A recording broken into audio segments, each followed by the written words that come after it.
अस्सलामुअलैकुम। तो आज हम लोग एनएमआर स्पेक्ट्रोस्कोपी का डिस्कस कर रहे हैं। फर्स्ट लेक्चर में हम लोगों ने केमिकल शिफ्ट के बारे में पढ़ा था, जिसमें हम लोगों ने नंबर ऑफ़ सिग्नल्स के बारे में पढ़ा था, या पोजीशन ऑफ सिग्नल्स भी हम लोग कह सकते हैं।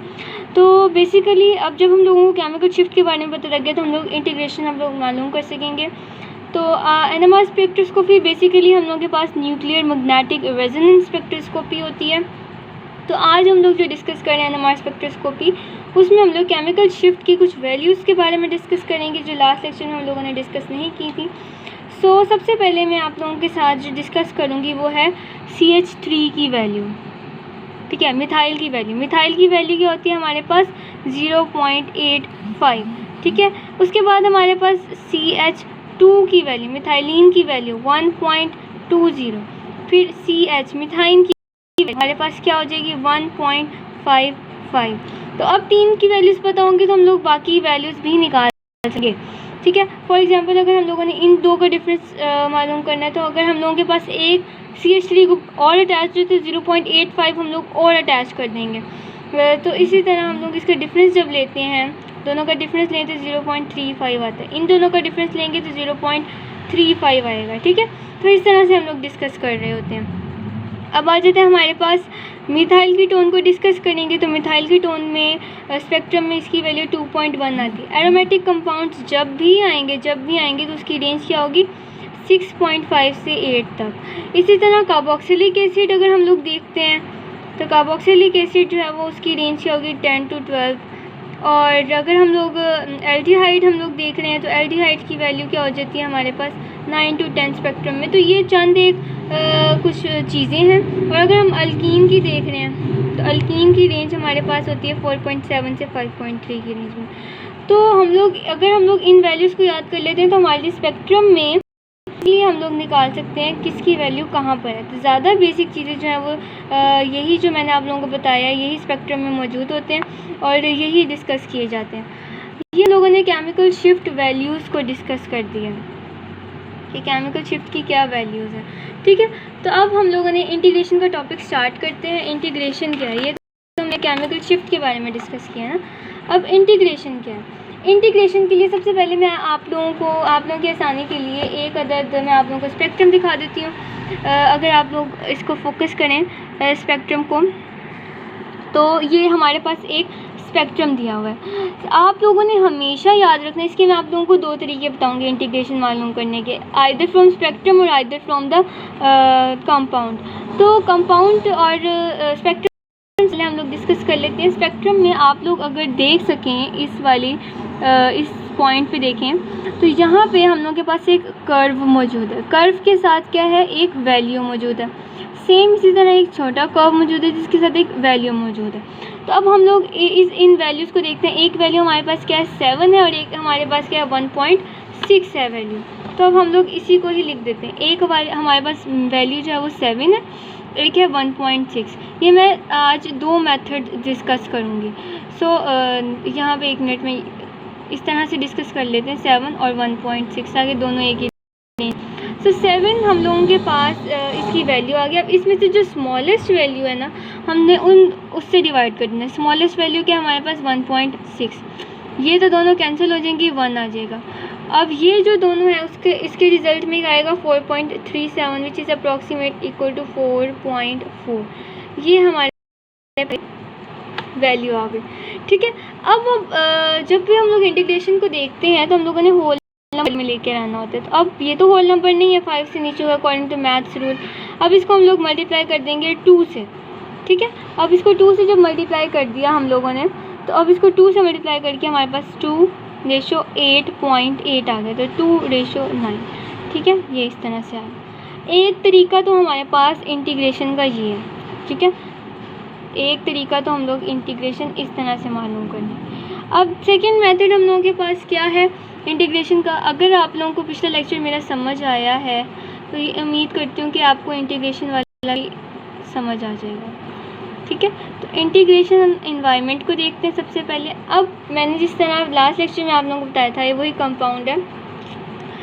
तो अब इन तीनों का केमिकल इन्वायरमेंट सेम है क्योंकि ये कार्बन के साथ अटैच है तीनों और फर्दर CH2 के साथ अटैच है।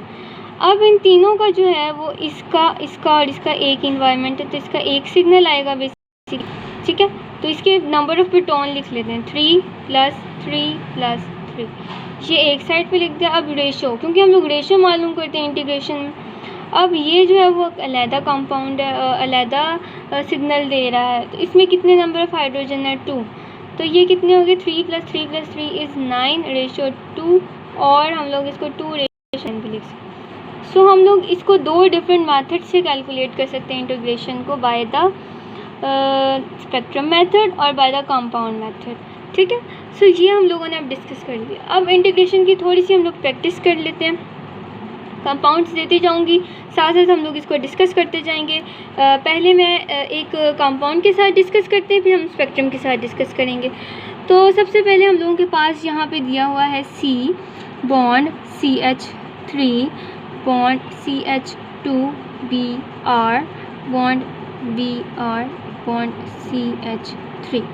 अच्छा जी, अब आप लोगों ने इसमें सॉरी यहाँ पे नज़र नहीं आ रहा होगा, अब ये कंपाउंड है हमारे पास। सो अब आप लोगों ने क्या देखना है कि मैं बुक यूज़ कर रही हूँ इसके लिए, अगर आप लोगों की आसानी के लिए, तो वो ब्रूस की बुक है जो कि बहुत अच्छी है। आप पेविया की भी यूज़ करते हैं, आप डॉक्टर यूनिस की भी यूज़ कर सकते हैं। जो मैं रिकमेंड करूँगी आपको वो ब्रूस की बुक है, ठीक है। उससे आप लोग जो सारे एग्जाम्पल्स वगैरह हैं वो सॉल्व करें। अच्छा जी, अब मैं आपको बता रही थी इंटीग्रेशन के बारे में। अब हम लोग इसके पहले देखते हैं इन्वायरमेंट किस किस का सेम है। इसका इन्वायरमेंट ये CH3 किसके साथ अटैच है, C के साथ, जो कि फर्दर Br के साथ, जो CH2 के साथ अटैच है। ये CH3 किसके साथ अटैच है, C, CH3 और CH2 और Br फर्दर, ठीक है। तो इन दोनों का इन्वायरमेंट क्या है, हमारे पास सेम है, तो हमारे पास 3 + 3 लिख दें। रेशो उसका क्या है 2, ठीक है। तो अब हमारे पास क्या आ जाएगा, इसकी रेशो हम लोग देख लेते हैं। 3 + 3 इज़ 6 रेशो 2, ठीक है। उसके बाद हम लोग देख लेते हैं जी 2 × 1 = 2 3, सो 1:3 और 3:1, ठीक है। तो इस तरह से हम लोग डिस्कस कर रहे हैं इसको। नेक्स्ट कंपाउंड उठा लेते हैं हम लोग। नेक्स्ट कंपाउंड में हम लोगों ने क्या करना है, नेक्स्ट कंपाउंड डिस्कस करते हैं, उसमें हम लोगों ने नेक्स्ट कंपाउंड को देखिए। इनका इन्वायरमेंट तीनों का क्या है, सेम है। 2 + 2 + 2 इज़ 6 रेशो इसके कितने हाइड्रोजन है 3, तो 3 × 1 = 3 × 2 = 1:2 हमारे पास इसकी क्या आ जाएगी, रेशो आ जाएगी इंटीग्रेशन की, ठीक है। एक तो हम लोगों के पास ये मेथड है। अब नेक्स्ट हम लोग डिस्कस करेंगे, एक मैं डिस्कस कर रही हूँ आपके साथ। तो जो पहला मैंने आप लोगों को रूल बताया है 6, अच्छा इस तरह भी आ सकता है, आप आ सकते हैं। सो इसको मैं इस तरह से भी डिस्कस कर लेती हूँ। अब ये वाला जो तरीका है एज सच, ये इससे रिज़ल्ट जो है वो ऑथेंटिक आते नहीं कर सकते, क्योंकि हम लोगों के पास जो भी वैल्यूज़ हैं एग्जैक्ट हम लोग वही मैथमेटिकल कैलकुलेशंस करते हैं, वही इसको स्मॉलेस्ट डिजिट से हम लोग डिवाइड कर देंगे। तो 6 / 4 एंड 4 / 4 18.4 / 4, ठीक है। उसके बाद हम लोगों ने क्या करना है, इसको कैंसिल आउट, 4 × 1 = 4, ये हमारे पास इस तरह से इसका जो आंसर आएगा वो 1.5, ओके 1.5 इसका आंसर 1, और इसका आंसर जो हमारे पास क्या है 4.6, इसको कैलकुलेट किया हमने। अच्छा, अब जो इसका, अब इसको हम लोगों ने इसको किससे मल्टीप्लाई कर देना है, इसको हम लोगों ने 2 से मल्टीप्लाई करना है। 1.5 × 2 इज़ 3, देन 2, देन हमारे पास 4.6 जो है वो मल्टीप्लाई करना है 2 से, तो हमारे पास अप्रॉक्सीमेट 9 आ जाते। तो ये हमारे पास क्या आ गया, एक मेथड से कैलकुलेट कर लिया। अगर हम लोगों के पास कंपाउंड, इसी का कंपाउंड गिवन अगर वो दे दें, गिवन कंपाउंड दे दें जी, हम लोगों के पास इस तरह दे दें CH3 bond C bond CH3 bond CH3 bond CH2 bond C double bond O bond O bond CH2, ठीक है। ये कंपाउंड दे देते हैं, यही वाला कंपाउंड है। इसका इन्वायरमेंट सेम है इन तीन का, इसको यहाँ लिख देंगे 3 + 3 + 3 इज़ 9। देन हम लोगों ने इसको देखना है, ठीक है। देन हम लोगों ने इसको देखना है, 3 नंबर ऑफ़ हाइड्रोजन देखने हैं ना, इसको हम लोगों ने सेट करके लिख दिया, अगर 2:3:9 या 3:2:9, what ever you can do. तो दोनों से आंसर तो सेम आ रहा है ना, तो दोनों हम लोग दोनों से डिस्कस कर सकते हैं। इन केस अगर हम लोग इस तरह भी नहीं डिस्कस कर सकते तो हम लोग जो मैंने आपको पहले बताया मेथड केमिकल शिफ्ट से, तो आप मेजर कर सकते हैं। अगर आपके पास एरोमेटिक कंपाउंड्स है तो वो हमेशा आपके पास सिग्नल कहाँ पे दे रहा होगा, वो 6 to 8 की रेंज में। अगर एल्डिहाइड कंपाउंड है तो 10 to 12 की रेंज में, 9 to 10, और कार्बोक्सिलिक एसिड है तो 10 to 12 की रेंज में।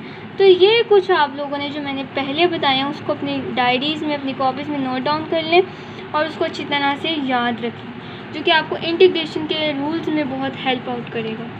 सो यही था हम लोगों का इंटीग्रेशन का टॉपिक।